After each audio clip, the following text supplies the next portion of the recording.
Hey, welcome back into Good Day, Alabama. I'm live at a local church in Birmingham where, yes, a big star who once played Superman on television is now going to be a part of a movie with a different goal. We're talking about Dean Cain, ladies and gentlemen. Superman, great to have you with us. Great to be here, Mike. Thank you. I thought you were talking about Randy Simpkins. We are going to talk about Randy. So this is Randy Simpkins. He's a pastor, but also a kidney donor, and that's kind of what this is all about. I want to start with you and just how you donated a kidney and obviously helped save a life, and that's what this project is about. Talk about it. Yeah, about 3 years ago, that whole world was exposed to me. I knew nothing about live kidney donation, and once I learned how great the need was and how relatively easy the process is to be a donor, it changed everything for me. And so I was able to donate to a gentleman, a stranger, and he's doing wonderfully. But you saw the challenge in that there's a huge waiting list for people trying to get kidneys. How did this touch your heart? How did you get involved with this? Well, I've known Randy for a long time. I played him in a different movie where Right. he does a lot of things in his life that make us make movies about him. But he reached out to me, told me this story. I was shocked at it. And the idea comes back to the individual. Like, what would you do if your child needed a kidney? You give as fast as you could. But what if it's somebody you don't know? And that's the hard part, getting people to give. So the idea behind this film is telling his story and Russell's story, so that people will be, they'll feel drawn to give and save a life. The film's called End the Wait. There's over 100,000 people on the kidney transplant wait list, and this film is actually just trying to save lives, which is unique in the film world. And it's sobering when you hear those numbers. And he was telling me his story, and we could take 30 minutes talking about it. Give people just, if you could, a Reader's Digest version of your story, because it is fascinating. Well, I was hiking on the Appalachian Trail just 3 years ago, 2022, and a blizzard followed by jury duty, followed by life happening, brought me off the trail, and I was the head clergy on a women's retreat. That's where I overheard the need. I heard a mom praying for her husband who had less than a year to live. The average wait is 6 to 8 years. Wow.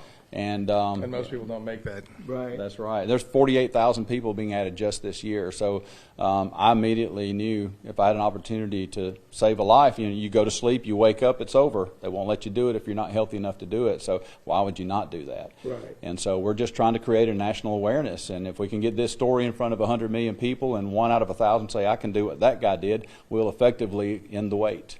Dean, you've accomplished so much in your acting career and obviously hosting shows like Ripley's Believe It or Not. But it seems like you become more impassioned to do things that really can help people. So talk about, that fervor that you now have to do something like this. Well, you can sit in Hollywood all year long and do your job and try to get the accolades and do a series. But when my son was born, and I'm a single father, my goals changed. What was important to me changed. So I wanted to be there and be a present father. And then as I started watching what he was looking at and the films he was watching, I was like, you know what? I want to make films that he can be inspired by and learn by.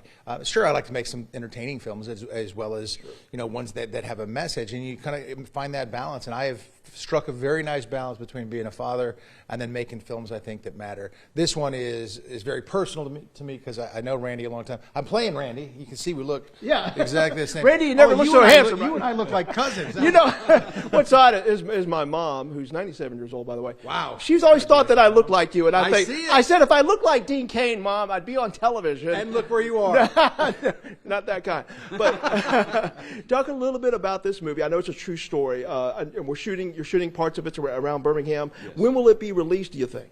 We don't know for sure, but likely around this time next year is what our expectation is. And so the proceeds from the movie go back into the nonprofit, and so we're literally making a movie whose sole purpose is to save 100,000 lives. And I should mention our own J.J. Pruitt. He's a kidney donor to some of his own loved ones, but one of his loved ones is Mom. But now, real quickly, if people want to get involved, how do they find out more information so that they can get educated about this? Yes, endthewait.net. We really appreciate, we're a 501c3, so we appreciate the donations, and they can message us. Our email is on the website. There's a great video that explains everything that Dean narrates, and we would love to have more and more people involved. All right, Randy Simpkins, In the Wait, filming this movie in Birmingham, and my brother from another mother, Dean Cain, who played Superman, as you know, back in the day. Thank y'all so much. You played Superman. No, I wish. Thank y'all so much. Appreciate you. Appreciate what you're doing in this effort. Thank you so much. All right, we'll send it back to you guys.